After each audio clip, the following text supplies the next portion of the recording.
قرآن 10 آدمی کو جنت میں لے کر جائے گا۔ بہت سے لوگ ہوں گے سوچتے ہوں گے کہ قربان جائیے کاش ہم بھی اپنے بیٹے کو حافظ قرآن بناتے تو میرے سر کو بھی تاج پہنایا جاتا۔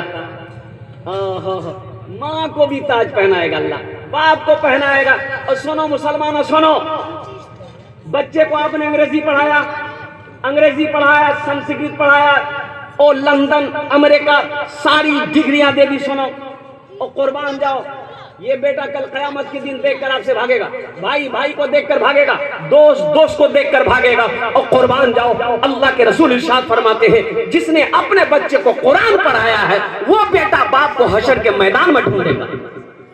کہاں ہے میرا باپ؟ اللہ کے سامنے کھڑا ہوگا، یا اللہ میں تیرے قرآن کا قاری ہوں، میں حافظ ہوں، یہ میرا باپ۔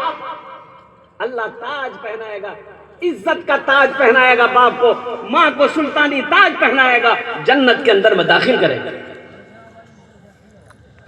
بولے مدرسات پڑھے کی ہے وے، بولے مدرسات پڑھوے، حافظ بنوے، مولوی بنوے، چندہ کروے کھاوے۔ مدرسہ نہیں ہونا چاہیے؟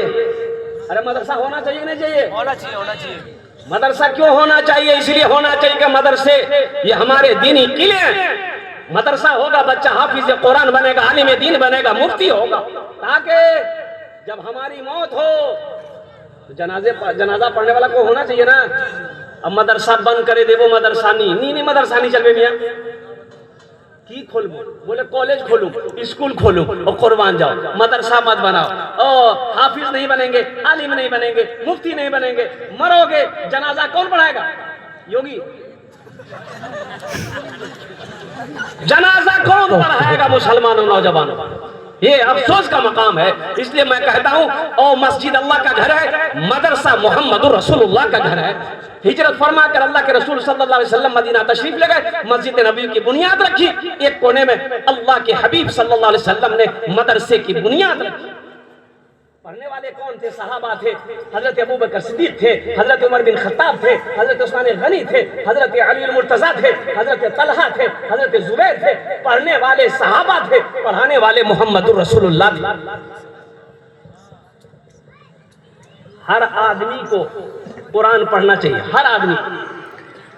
المختصر اتنا وقت ہے نہیں، ہمارے اکابرین علماء کرام آئے انشاءاللہ، وہ بیان کریں گے، بیان کو سنیے گا۔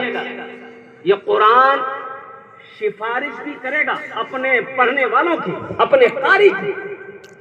اللہ کے حبیب صلی اللہ علیہ وسلم ارشاد فرماتے کہ یہ قرآن سفارشی بنے گا۔ تو الحمدللہ ثم الحمدللہ۔ کئے بچوں کی دستار بندی ہے حضرت؟ 5 بچوں کی، 5 بچوں کی دستار بندی ہے۔ آپ سوچتے ہوں گے کاش مورو بیٹا حافظ بن لتا تو اللہ ہم کو بھی تاج پہناتا، جنت میں داخل کر دیتا۔ ایک حافظ قرآن 10 آدمی کو جنت میں لے کر جائے گا۔ کس کو لے کر جائے گا؟ یہ جس کو چاہے گا اس کو لے کر جائے گا۔ علماء فرماتے ہیں کہ جس کو چاہے گا اس کو لے کر جائے گا۔ کتنے لوگ جنت جائیں گے؟ ہاتھ اٹھائیے، میں دعا کر دوں گا الحمدللہ۔ ہاتھ اٹھائیے الحمدللہ۔ سب جائیں گے انشاءاللہ، پوری مجمع۔ یہ اللہ کے محبوب کا گھر ہے، قربان جاؤ۔ مدرسے میں بہت سارے کام ہیں۔ لن تنالوا البر حتى تنفقوا مما تحبون، من ذا الذي يقرض الله قرضا حسنا۔ اللہ کہتا ہے کہ ہے میرا کوئی ایسا بندہ جو مجھے قرض حسنہ دے دے، پھر میرا اللہ پہاڑ بنا کر اسے واپس کر دے گا۔ میرا اللہ کسی کا قرضہ نہیں رکھے۔ مسلمانوں، نوجوانوں، بڑے بڑے زمیندار یہاں پر بیٹھے ہو، سنو ایک بات یاد رکھو، مرنے کے بعد پتہ نہیں بیٹا مجھے یاد کرے گا کہ نہیں کرے گا، بیوی یاد کرے یا نہ کرے، بھائی یاد کرے یا نہ کرے، کچھ ایسا عمل کر کے مر جاؤ، قربان جاؤ، آپ قبر میں رہو گے، یہ صدقہ جاریہ جاری رہے گا، اللہ قیامت تک قبر میں ثواب عطا فرماتا رہے گا۔ میرا اللہ کسی کا قرضہ نہیں رکھتا۔ الحمدللہ ثم الحمدللہ۔ 5 بچوں کی دستار بندی ہے، 5 آدمی کھڑے ہو جائیے انشاءاللہ الحمدللہ۔ یہ اللہ کے رسول کا گھر ہے، ابھی بہت سارا کام مدرسے میں باقی ہے۔ مسلمانوں، یہ زمین یہی رہ جائے گی۔ اچھا، اماں عائشہ صدیقہ رضی اللہ تعالیٰ عنہ، اب سنیے، اللہ کے رسول صلی اللہ علیہ وسلم گھر کے اندر داخل ہوئے۔ آپ نے پوچھا عائشہ بھوک لگی ہے، کھانے کے لیے گھر میں کچھ ہے؟ آپ نے فرمایا نہیں۔ قربان جاؤ، گھر میں کچھ نہیں ہے۔ اما عائشہ کہتی ہے کہ وہ کہیں سے ہدیہ آیا تھا، میں نے 3 حصہ صدقہ کر دیا ہے، تھوڑی سی باقی ہے۔ تو آپ نے فرمایا عائشہ یہ جو جس کو تم باقی کہہ رہی ہو یہ باقی نہیں ہے، جو تم نے صدقہ کر دیا وہ باقی ہے، یہ تو ختم ہو جائے گا۔ سمجھ رہے نا؟ ارے بولو بھائی سمجھ رہے نا؟ جیسے میرے پاکٹ میں 100 روپیہ ہے، میرے پاکٹ میں 100 روپے ہے، میں نے 100 روپے میں سے 40 روپے کسی حاجت مند ضرورت مند کو اللہ کے راستے میں نے خرچ کر دیے، میرے پاس کتنے بچے؟ ارے بولو بھائی 60 بچے۔ یہ بچے نہیں، یہ 60 بچے نہیں، بچے تو وہ 40 جو اللہ کی یہاں بینک میں جمع ہو گیا وہ باقی ہے، یہ 60 تو ابھی سنتا آٹھ میں ہم خرچہ کریں گے۔ نہیں سمجھے نا؟ باقی کون ہے؟ وہ جو بھیج دیے وہ باقی ہے، وہ بچا ہوا یہ تو خرچ ہوگا۔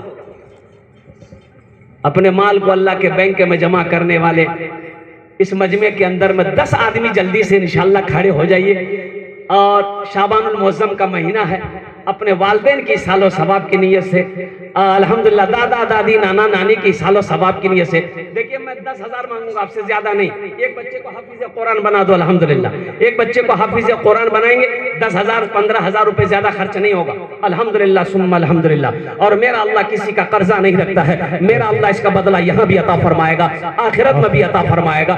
جلدی سے کوئی سرپنچ ہو، مکھیا ہو، پارشد ہو، ممبر ہو، کھڑے ہو جائے کہ حضرت میں 10,000 مانگ رہا ہوں، آپ 25,000 دے دیے، 50,000 دے دیے، 1 لاکھ دے دیے، آپ 5 لاکھ بھی دے دیجیے گا، ہم کو کوئی دقت نہیں، ہم لے لیں گے۔ بالکل پورے یقین کے ساتھ انشاءاللہ۔ انشاءاللہ کوئی نوجوان، اتنا بڑا مجمع ہے، بس 5 سے 10 منٹ کے اندر میں انشاءاللہ آپ کھڑے ہو جائیں کہ حضرت انشاءاللہ اللہ نے مجھے خوشحال بنایا ہے، اللہ نے سب کچھ دیا ہے، انشاءاللہ اپنے مال کو۔ اچھا ایک بڑی پیاری حدیث ہے، ایک صحابی نے پوچھا یا رسول اللہ صلی اللہ علیہ